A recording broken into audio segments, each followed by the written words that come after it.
Welcome to NATPE 2013. It is the 50th anniversary of the National Association of Television Program Executives here in beautiful South Beach, Miami, 77 degrees and sunny, and a beautiful panoramic view from the penthouse floor to the suite for Sony television distribution and film distribution, domestic and international. And we'll be meeting with some people from Sony in just a few moments. John's going to tell us what it's like working for one of the greatest television film companies in the world. And we'll have so much more with exclusive interviews from people around the world who are making decisions in television and film, what you'll see this fall, what you'll see next spring, and all the way through next year, right here, right now. From Miami Beach, I'm Kurt Kelly, for Actors Reporter and Live Video Inc. Stick around. How have you been? Everything's great, thank you. Great to see you again. So, you used to be the president of NATPE a long time ago. Chairman of NATPE. Before you went to many other places in your career. How has it changed over the last several years? NATPE is the convention itself? Yes. I think NATPE has evolved in a very positive way. NATPE used to be strictly about buying and selling programming for local television stations. Right. And distributors of that product. And what it's evolved to is an international multi-platform convention. So mobile technology, which includes tablets and phones and any other devices, right, are now recognized as part of the regularly discussed distribution platform opportunities. So over the years, while this started as more a North American convention, has this become on par with MIP? I don't know what the numbers are in terms of attendance, right, but I would say that it's a very important global marketing experience for product. Right. So both how people buy and use product and market it in their local territories, and how distributors sell product to different platforms in different windows. So over the years, your career has progressed from NATPE to now being the president of distribution for television and film for Sony worldwide? Domestically in the United States. And so how are you seeing shows like this impact product sales with all the new platforms for delivery? NATPE itself is an important marketplace to connect with a terrific number of people in a very short amount of time. So it's highly concentrated in terms of the number of people we get to meet with. Right. It doesn't have an impact on how we distribute shows. It's just another gathering point, a centralized place where the community, the television community, comes together. Right. Where do you see the future of the company growing in the expanding marketplaces? From a Sony perspective, as we grow internationally, yes, the assets that we're developing are international channels where we currently operate 125 channels. So I think the back and forth between what happens between international and domestic, right, and that play between the two has made us a smarter, more efficient company in a global marketplace. I just think there's a greater acceptance of U.S. content, which seems to be viewed at a very high standard level in terms of the production quality and level of the actors and directors and creative right, people in front of and behind the camera. So where before action translates great, I think dramas do very well internationally now, romantic comedies, and I'm not sure it's as much genre-driven as it is quality-driven. Would that be star-driven as well as the scripts and production values? Is that making Sometimes a big difference? It really depends on what star and what territory. Right. You know, you look at one of our stars that was in one of our early movies. We put Kevin James was doing a sitcom, King of Queens, for us. Right.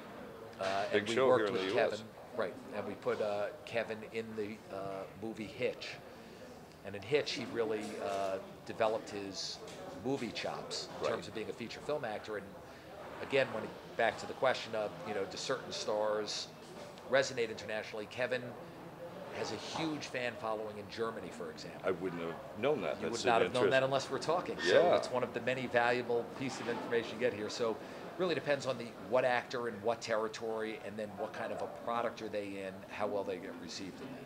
So when you're sitting at Sony in Culver City with the staff and you're making your planning on what is the next production or series to pick up, how much does the international flair and flavoring factor into what you're doing for North American content? Do you think that through ahead? We meet with all of our global department heads when we're making product to determine all of the different ingredients that go into a successful recipe. So when we look at each ingredient, it's actors, it's directors, it's genres, it's a multitude of different aspects that we look into what goes into making up a product. We look at all platforms when we distribute shows, so there is no set formula.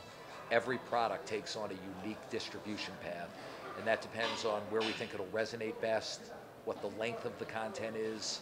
Longer the content, tougher it is on mobile devices. Shorter form content seems to be consumed at a higher rate, but it's not nearly as sticky because it's shorter and people can't spend as much time engaging with the product. So we look for that balance of how do we maximize the product's distribution while building its brand in a smart windowing process. Right. Where do you see the upsides and the hurdles for Sony and other companies in the next 5 to 10 years?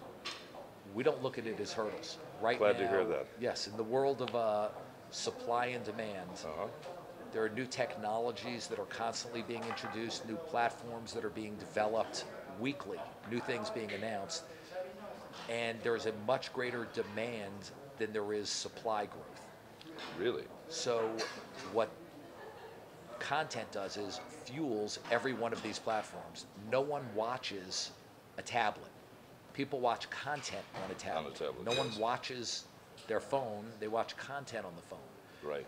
And these happen to evolve much quicker, and they become antiquated pretty quickly as new technologies and devices come out.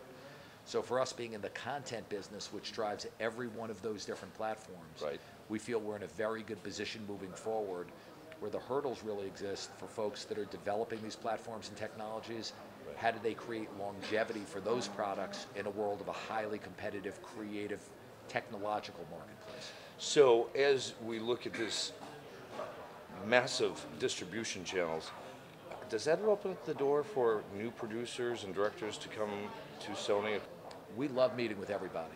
No one's got a lock on good ideas. So I would say that when we look to the marketplace, our philosophy is that no one is as smart as everyone. So we like to talk to everybody and see where the good ideas and the fresh ideas are coming from. And because we produce for network television in the US and internationally, and we produce for cable and syndication, and we have a website called Crackle, which is distributed in almost 30 countries across the globe, and we do original short form content for Crackle. We look for producers who are coming to us with good ideas all the time. Right.